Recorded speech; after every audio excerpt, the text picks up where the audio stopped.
लड़कों का जुलूस लेकर के जाते वो थे, मसाल के रूप में जलाते हुए। जाते थे। जी जी। अंग्रेजों भारत छोड़ दो, भारत आजाद है। और जो भारत छोड़ दो, जो 1930 ईस्वी में वो किताब छपी तो एक हफ्ता के अंदर उस पर प्रतिबंध लग गया। क्योंकि आप आए दिन तो समाज से तो जुड़े हुए हैं, हाँ, समाज से जुड़े हुए हैं, तो जो भी सैनिटेशन का काम है या जल आपूर्ति का काम है, आपको लगता है कि सही ढंग से हो रहा है? सैनिटेशन की बात करते हैं। पटना में आने के बाद गायत्री शक्तिपीठ से कैसे ये प्रेरणा आपको कहाँ से मिली? कैसे जुड़े हैं? देश के हमारे प्रथम राष्ट्रपति डॉक्टर राजेंद्र प्रसाद जी, उनका भी सानिध्य आपको मिला है, उसके बारे में कुछ बताइए। राजेंद्र बाबू यहाँ फाटक के नजदीक बैठे हुए हैं और हम यहाँ खड़ा है। आज उनका जूता जो है वो भी टूटा हुआ था और कुर्ता जो था इसमें सीटी भी थी। वो राजेंद्र बाबू को हमने देखा। नमस्कार, आप देख रहे हैं हमारा पॉडकास्ट चैनल प्राइम डेस्टिनेशन ए क्लैरिटी। आज के जो हमारे मेहमान हैं बहुत ही आदरणीय, हम इनके आभारी हैं कि इन्होंने समय दिया हमारे पॉडकास्ट चैनल को। सर पेशे से इंजीनियर, बहुत ही विख्यात प्रखर समाज सेवी श्री बालकेश्वर सिंह जी। सर आपका स्वागत है हमारे पॉडकास्ट चैनल पे। सर से हम लोग बहुत कुछ जानने का कोशिश करेंगे। आपको बता दें दर्शक, पटना में जो गायत्री शक्तिपीठ है, इसके पहले हमने अपने चैनल पे एक पॉडकास्ट किया था 104 वर्ष के retired IAS officer Shri Madheshwar Prasad Singh ji, उन्हीं के साथ इनकी जोड़ी।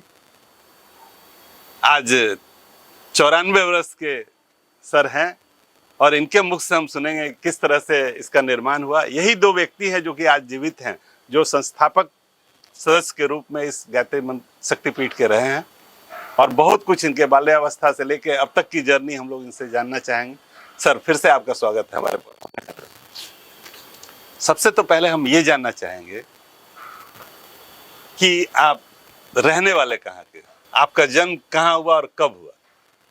हम आज उस दिन का शाहबाद डिस्ट्रिक्ट, आज का भोजपुर डिस्ट्रिक्ट, उसमें कुरमुरी गांव के हम कुरमुरी गांव हम लोग के जात का बहुत इम्पोर्टेंट जगह है। जी जी, भोजपुर जिले में, भोजपुर में, जी जी, भोजपुर में नहीं सभी जगह में जी जी, कुरमुरी का बहुत एक से एक लोग वहाँ हुए कुरमुरी में।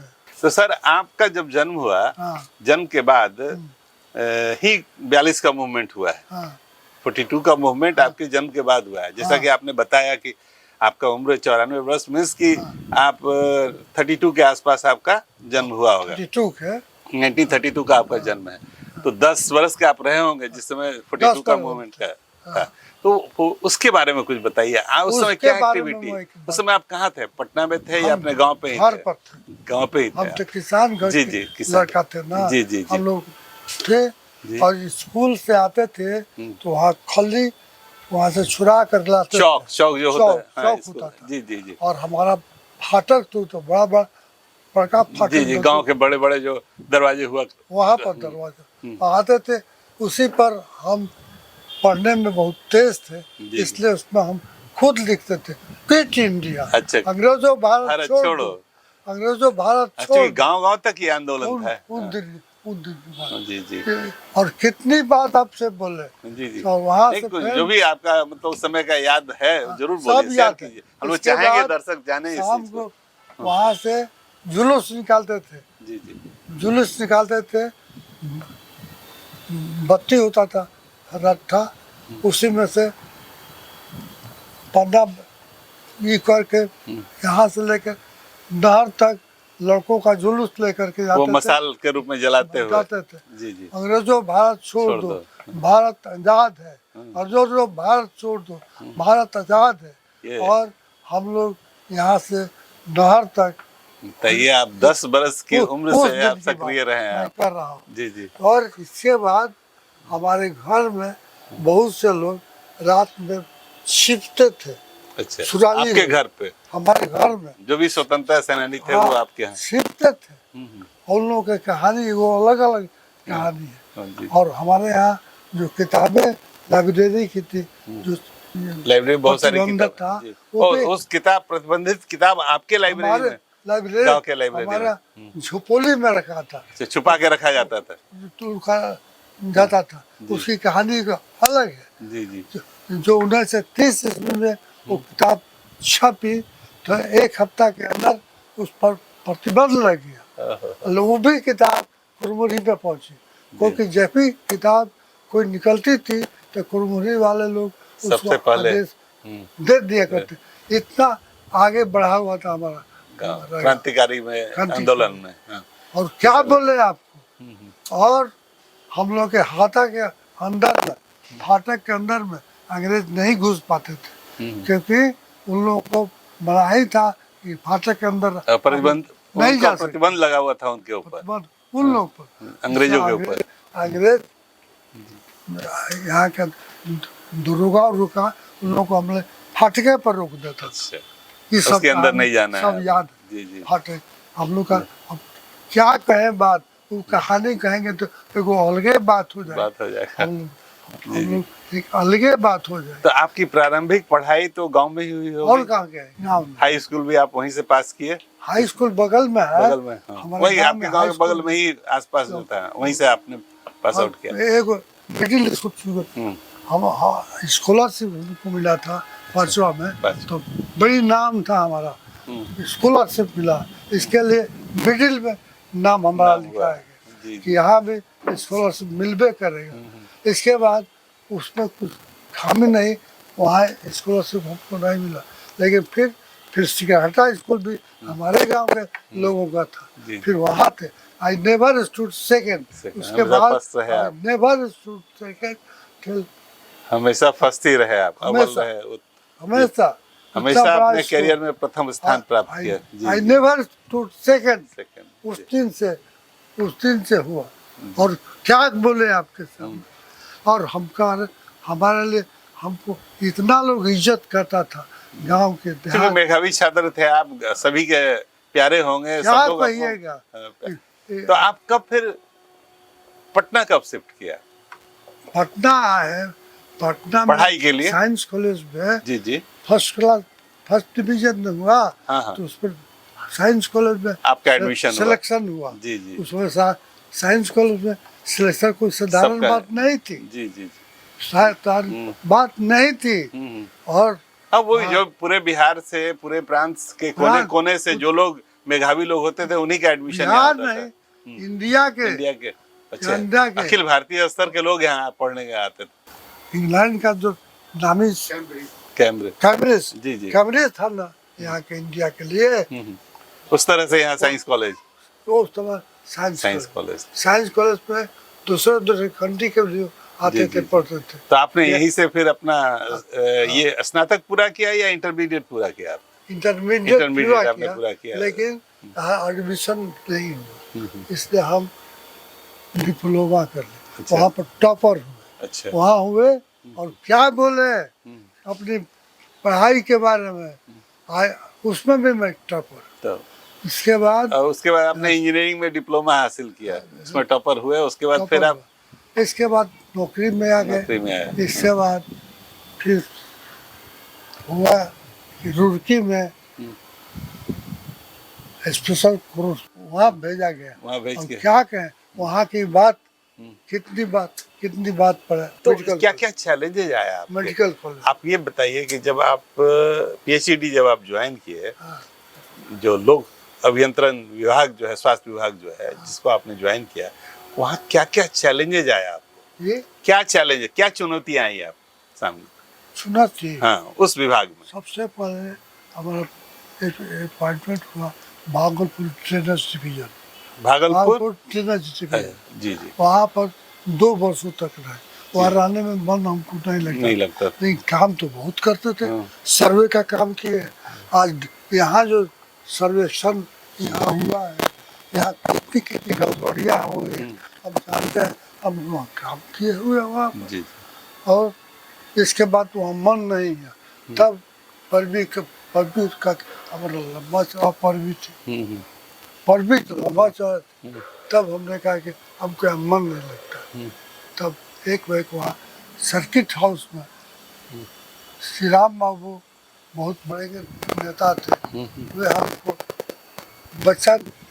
बच्चा ऐसा पालते थे और वहीं सर्किट हाउस में कहा कि चीफ इंजीनियर कहे कि आप आइएगा ऑफिस में, चलिए वहाँ बताए। अच्छा हमारा एक कहे का मतलब हमारे अच्छा भोजपुरी तो आपका टंग होगा। हाँ हाँ भोजपुरी हम लोग भोजपुरी में बात करें तो अच्छा लगेगा। हाँ ठीक है। ठीक बा। हाँ तो हमारा रवा ये बताएं कि जब रवा पटना कब ज्वाइन किया रवा? 59 में। 59 में। उस समय क्या स्थिति थी पटना में, जो आपका विभाग जिस चीज का देख रेख करता था? उस समय क्या स्थिति थी? उस समय मेडिकल कॉलेज में पूरा पीएमसीएच जो पीएमसीएच के बड़का बिल्डिंग जो बन रहा था, जी बड़ा फाटक के बाद जी उसी में हमारा पोस्टिंग हुआ जी। बहुत बड़का मकान, उसी के समूचा सैनिटरी के काम, सारा सैनिटरी काम पीएमसीएच का आपकी देखरेख में हुआ, सब हुआ और बहुत ज्ञान हुआ उसमें, बहुत ज्ञान हुआ। इसके बाद गैर के वहाँ से आए तब फिर यही पोस्टिंग मेडिकल कॉलेज, और तब समूचा मेडिकल कॉलेज इलाका हमारे जिम्मे हुआ, बीएन कॉलेज से लेकर के पटना कॉलेज के। जी एक चीज हमको जानना है आपसे कि ये जो विभाग है पीएचईडी जो विभाग है उसका मुख्य रूप से क्या कार्य होता है? जी मुख्य रूप से क्या कार्य रहता है वहाँ? पीएचईडी का मुख्य कार्य सप्लाई, वाटर सप्लाई, जल आपूर्ति इसी विभाग के द्वारा। जी जलापूर्ति नहीं ना, सैनिटेशन, सैनिटेशन भी, सैनिटेशन में बहुत चीज है। हम समझ गए। सैनिटेशन का काम, सैनिटेशन वाटर सप्लाई का काम जो है इस विभाग से पूरा होता था। तो आपको तो इस काम में काफी मन लगता होगा, खूब काफी मन लगता होगा। आज की स्थिति बताइए। आज तो आपके आंख के सामने और भी स्थिति है, सब आप देख रहे हैं। उस समय का जो कार्यकाल होता था और अभी जो जिस तरह से प्रबंधन हो रहा है उसमें क्या अंतर लगता है? अभी चूंकि हम ऑफ में हैं, इसलिए अभी के कार्य के बारे में आप नहीं बता सकते हैं अभी। तो आपको लगता है कि कार्य, जो कि आप आए दिन तो समाज से तो जुड़े हुए हैं, समाज से जुड़े हुए हैं, तो जो भी सैनिटेशन का काम है या जल आपूर्ति का काम है, आपको लगता है कि सही ढंग से हो रहा है? सैनिटेशन की बात करते हैं नहीं, आज के बारे में हमको बताइए कि सही हो रहा है कि नहीं हो रहा है? आपको क्या लगता है? समाज से चूंकि आप जुड़े हुए हैं, आपको क्या फीडबैक मिलता है कि सही ढंग से सैनिटेशन हो रहा है? सैनिटेशन में बहुत यहाँ पर ड्रेनेज का जो काम, जी। इसके बाद अब पर काम आए तो पूरा कंकरवा के इंचार्ज, जी पूरा कंकरवा के इंचार्ज, जी दोनों टंकी था, समूचा लाइन जितना बिछा हुआ है सबको देख रेख करना था। सब आपके कार्यकाल में ही पूरा हुआ? कार्यकाल नहीं हुआ था, लेकिन आपके देख रेख में पूरा ये हुआ। हम ये जानना चाहेंगे कि क्या अभी इम्प्रूवमेंट का जरूरत है, या पहले से उतना अच्छा नहीं हो रहा है, या अच्छा हो रहा है, या बहुत अच्छा हो रहा है, ये जानना चाहते हैं।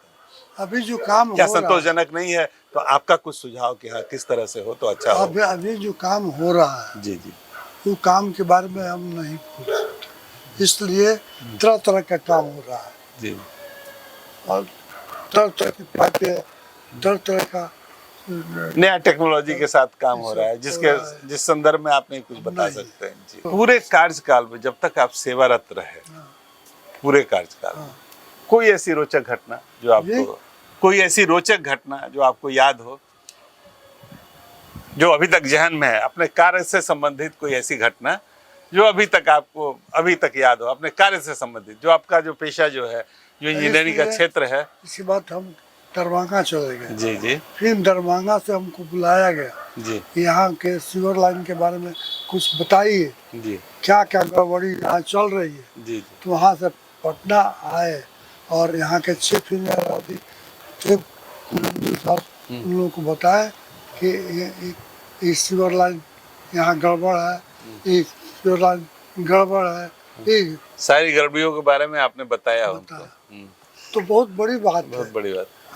तब आप जब यहाँ आए, यहाँ आने के बाद आप एक चीज बताइए, पटना में आने के बाद गायत्री शक्तिपीठ से कैसे, ये प्रेरणा आपको गायत्री कहाँ से मिली? शक्तिपीठ की कैसे जुड़े आप इससे?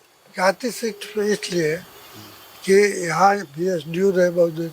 हाँ, हमारे पटना में आप एसडीओ थे, ये बात सही है। हाँ, हमारा क्वार्टर था हाँ, टंकी के सब तो जहाँ गायत्री मंदिर का निर्माण हुआ उसी के आसपास बगल आपका तो क्वार्टर था। यहाँ मीटिंग ही लोगों को करने के लिए कहीं जगह नहीं थी, जो लोग इसका निर्माण करना चाहते थे किसी को जगह कोई नहीं। जगह नहीं मिलता, उसी में हमारे पास लोग अप्रोच किया। हमने कहा कि हमारे यहाँ सब इंतजाम होगा। वहाँ हमारे लोग बहुत स्टाफ था, गाय थी, चाय मिलती थी, लोग को पिलवाते थे। सब लोग आने लगे, लोग बैठकी होने लगा वहाँ। बृहस्पतिवार के हर एक 5 बजे बैठक हुआ करती। अच्छा, वाह। वही कहते थे क्या बैठने की तो कोई जगह नहीं थी वहाँ, तब इनके यहाँ सब लोग हम। इसके बाद हमारा स्टाफ भी सब आके काम करना शुरू कर दिया मंदिर में। कितनी बात बोले, क्या इतनी बात है कि करने में आपको तो बहुत अंदर से लगता होगा कि इतना बड़ा कार्य जो गायत्री शक्तिपीठ का निर्माण आपने, उसमें आप संस्थापक सदस्य के रूप में रहे मधेश्वर बाबू के साथ। संस्थापक सदस्य के लिए हम नहीं है जी जी, तो सारे लोग हैं।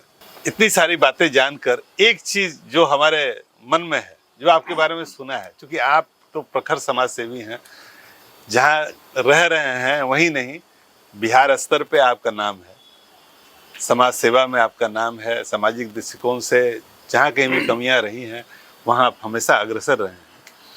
हमने आपके बारे में सुना है और हम बहुत कौतूहल हैं इसको जानने के लिए कि देश के हमारे प्रथम राष्ट्रपति डॉक्टर राजेंद्र प्रसाद जी, उनका भी सानिध्य आपको मिला है, उसके बारे में कुछ बताइए। राजेंद्र बाबू गांधी जी के मरने के बाद जी गांधी के अध्यक्ष बने। जी जी, और उसके लिए संग्राम कराने के लिए निकालते थे लोग। तो हमारे गांव के मंदिर पीरो जगह है जी, वहाँ उनका टीम आया था। हमारे गांव के नेता जो थे वे चंदा लेकर थे, और राजेंद्र बाबू यहाँ फाटक के नजदीक बैठे हुए हैं और हम यहाँ खड़ा है। आज उनका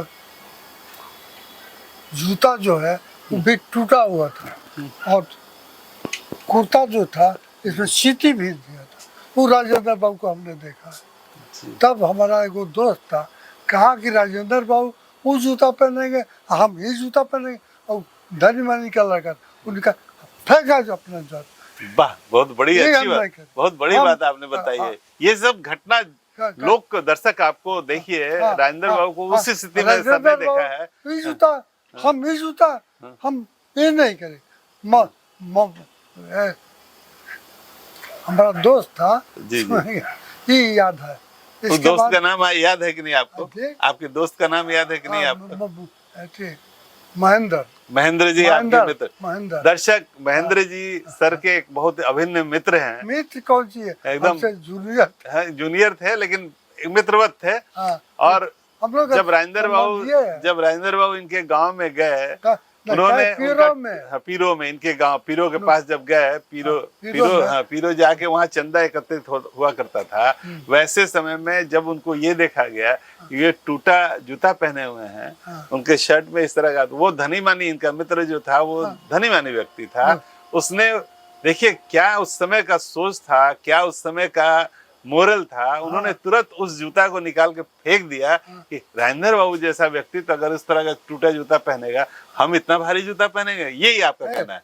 यही आपका कहना है? जी जी, यादगार चीज है, बहुत अच्छी बात आपने बताई। दूसरी बात एक और बता जी जी, राजेंद्र बाबू एक बैग रिटायर करके चले आए, रिटायर करके चले हुआ कि कहाँ रहेंगे राजेंद्र बाबू। उस समय हम ऑफिसर जूनियर थे, तो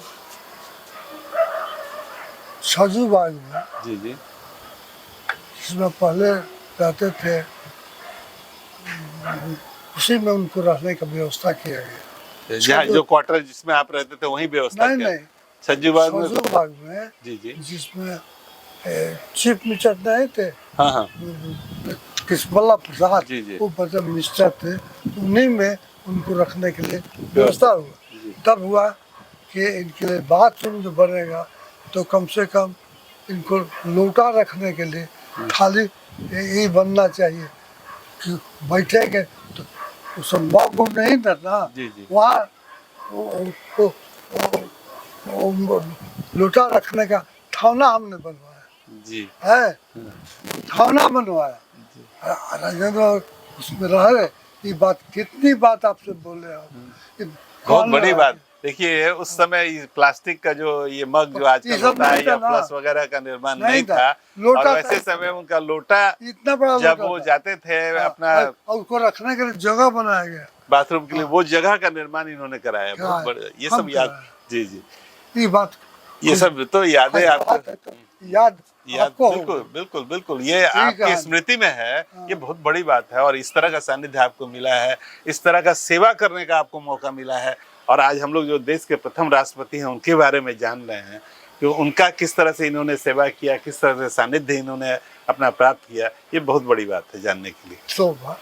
जी हमने एक चीज और भी सुना है कि आप society for social and health care के लिए उसकी स्थापना आपने की है और उसमें करीब करीब अराउंड 500 से ऊपर 600-700 बच्चों का आपने 83 लड़कों को सर्टिफिकेट सर्टिफिकेट दिया। 700 ये का कैसे ये- दिमाग में आपके आया? उसमें पटना के सुने इसलिए हुआ, सुप्रसिद्ध डॉक्टर लोग। इसलिए हुआ। जी जी कि मदन बाबू के यहाँ की बैठक हो रही है। जी डॉक्टर साहब हमको लिया गया वहाँ जाकर हुए कि लोग बैठे हुए थे। वहाँ से आने के बाद देखे कि कैसे कैसे लोग बैठे हुए थे। ये मकान जो बना हुआ है यहाँ आके गाड़ी में नहीं कह के खुश रास्ता बताइए कैसे क्या है। तब वही बताया कि ठीक है। तब हमने चालू किया society for society for social health care. Health care. जी जी उसमें आपने प्रशिक्षण दिलवाया सभी को, अच्छे अच्छे डॉक्टरों से, करीब 683 बच्चों को। 683 को सर्टिफिकेट है। वाह 683 बहुत बढ़िया। उनका काम क्या होता था उन लोगों का? उन लोग सबको पढ़ाते थे इन्वायरमेंट। किस तरह से इन्वायरमेंट में, किस तरह से हेल्थ सब केयर। डॉक्टर लोग पढ़ाते थे। बहुत हम बढ़िया। इन्वायरमेंट पूरा क्लास लेते थे अकेले। इन्वायरमेंट में सब चीज। अब कितनी कितनी बात बता। जी नहीं ये तो उपलब्धि है कितनी बात बता। ये उपलब्धि है बहुत बड़ी। और उस समय करते आपने हैं, निर्माण किया। केवल बिहार के लिए नहीं, यूपी के बहुत लोग हैं, झारखंड के लोग हैं, उसमें झारखंड का भी नहीं, बंगाल सबके सब लोगों को आपने पढ़ाई प्रशिक्षण दिया। वाह। पढ़ाई की सबका रिकॉर्ड हमारे और वो लोग समाज में आगे चल के सहयोग दिया। सब सहयोग। सब लोग सहयोग दिया सब। लोग। जी आपने एक और चीज ब्रह्म ऋषि समाज, ब्रह्म ऋषि समाज जो है, ब्रह्म ऋषि समाज, उसके लिए भी आपने बहुत सारा कार्य किया। बहुत आपने मतलब वो आपका एक अलग समाज है बहुत जिसमें आपने बहुत वो आपका उसमें पत्रिका भी निकलती है सुनते बहुत हैं। तो उससे कैसे आप मतलब कैसे आपके दिमाग में आया और क्या क्या कार्य उसमें प्रगति में, कुछ एक दो बात बताइए जो बहुत अच्छा आपको लगता है ब्रह्म ऋषि समाज। समाज के लोग थे मिला के भाई कोई पत्रिका निकलनी चाहिए जी इसलिए निकले। तो परशुराम जी के जन्म तिथि के दिन से शुरू किया। परशुराम जी के जन्म तिथि से, जयंती से आपने शुरू किया। जी वो पत्रिका अभी तक निकल रही है, आज तक निकल रही है। निकल ही नहीं रही। बहुत बहुत मालूम है सब जगह, खाली अब हिंदुस्तान में नहीं विदेश में भी विदेश में पत्रिका जाती है। तो विदेश तक का निर्माण उसी का यहाँ पर रखिए। ये पत्रिका है आपकी। हाँ? ब्रह्म ऋषि। दर्शक ये देखिए ब्रह्म ऋषि समाज की ये पत्रिका ये अभी तक लगातार प्रकाशित होते आ रही है। ये वर्ष 2025 का है और वर्ष 2025 में ये 57वां अंक है। ये इसमें बहुत तरह की सूचनाएं, इसमें बहुत तरह का लेख इसमें रहता है। जी बहुत बहुत प्रश्न मेरे मन में ये है कि आप तो अभियंता हैं, आपके देखरेख में सिविल कार्य होता है। ये ब्रह्म ऋषि समाज की पत्रिका आपने स्टार्ट किया, society of social health care के अनुसार आपने सामाजिक स्वास्थ्य के निर्माण के लिए लोगों को खड़ा किया। राजनीतिक दृष्टिकोण से आपका जो सानिध्य है वो है ही, सामाजिक दृष्टिकोण से एक अलग उपलब्धि है। गायत्री शक्तिपीठ के निर्माण का एक और चीज आपके बारे में हमने सुना है, हॉर्टिकल्चर से आपका काफी अच्छा लगा। कौन? हॉर्टिकल्चर, खेती बाड़ी, हॉर्टिकल्चर। हॉर्टिकल्चर से मत उसके कहिए। बारे में कुछ बताइए ओहो। क्या आप? हाँ, हम बचपन से, जी जी हमारे पिताजी कृषक तो थे, जी, किसान। हाँ, किसान थे जी जी और बहुत समृद्ध था। जी, समृद्ध किसान। जब वो चलते थे तो लोग और उनके पीछे पीछे चलते। जी जी हम चलते थे तो कह चल जा, लमहर जाए के बाद, लमहर में लंबा जो लंबा दूरी तय करना है। जी जी खेती हमारी थी, जी जी तू जा और उन्हें मत जा, वहाँ से फिर घर लौट जा। घर जाइएगा हमारा राजा के घर हम लोग। जी जी जी हम हम लोग- वो हॉर्टिकल्चर के बारे में जानना चाहते हैं, वो जो खेती उसके बाड़ी है बाद उसके बारे में। बचपन से जी जी रोज बाबू जी कुछ गाछ जरूर लगाते थे। क्वार महीना में जी जी जब गाछ लगाने की बात होती थी तो घर से गाछ होता था तो ले करके कहेंगे, हमारी माँ कही थी कि बालकेश्वर से जाके गाछ लगवाइए। मतलब आपके द्वारा वो पौधा लगवाया जाता था? लगवाया जाता था। जी जी तो बचपने से उसमें लगाया जाता था, वो आदत हो गई आपकी? वो आदत हो गया। हाँ, इसके बाद चौथा क्लास में जब पढ़ते थे जी जी तो स्कूल से लौटते थे तो हमारी और जमीन थी, जमीन। हम जाकर वहाँ कहते हाँ गाछ में लगाएंगे। हम्म, वहाँ से गाछ लगाना शुरू। अब इतना बगीचा लगाए हैं, अब क्या कहें।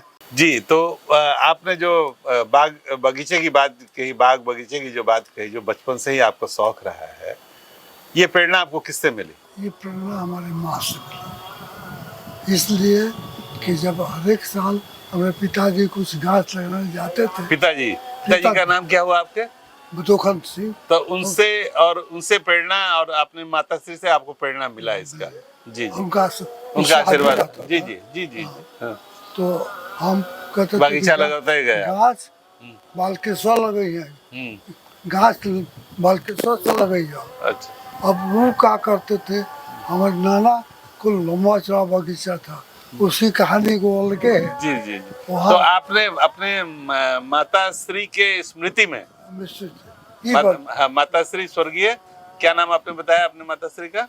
स्वर्गीय सुमित्रा देवी। सुमित्रा देवी। हाँ, सुमित्रा देवी, उन्हीं के, सुमित्रा। हाँ, सुमित्रा देवी के स्मृति में आपने ये बगीचा आपने लगवाया। ये आपका मतलब स्मृति शेष है वो। दर्शक आपको बताएं, एक किताब हमारे हाथ लगी है। ये किताब का शीर्षक यही है, इंजीनियर बालकेश्वर बाबू एक अनूठा व्यक्तित्व। ये इनके पुत्र जो पेशे से अधिवक्ता हैं, श्री रविशंकर सिंह, उनके द्वारा ये विमोचित है, उनके द्वारा ये लिखी गई पुस्तक है उनके व्यक्तित्व के बारे में। आपको बताएं दर्शक कि हर साल इनका जन्मदिन बहुत ही अनूठे ढंग से मनाया जाता है। शहर के जितने भी गरमा में व्यक्तित्व है वो उपस्थित होते हैं सर के जन्मदिन उत्सव को मनाने के लिए। उसी में पिछले साल इनके सुपुत्र श्री रविशंकर सिंह जी ने एक ये पुस्तक निकाली है, इंजीनियर बालकेश्वर बाबू एक अनूठा व्यक्तित्व। जितनी सारी बातें हुई हैं उस सारी झलक इस छोटे से पुस्तक में उन्होंने कोशिश किया है कि सभी को सम्मिलित करें।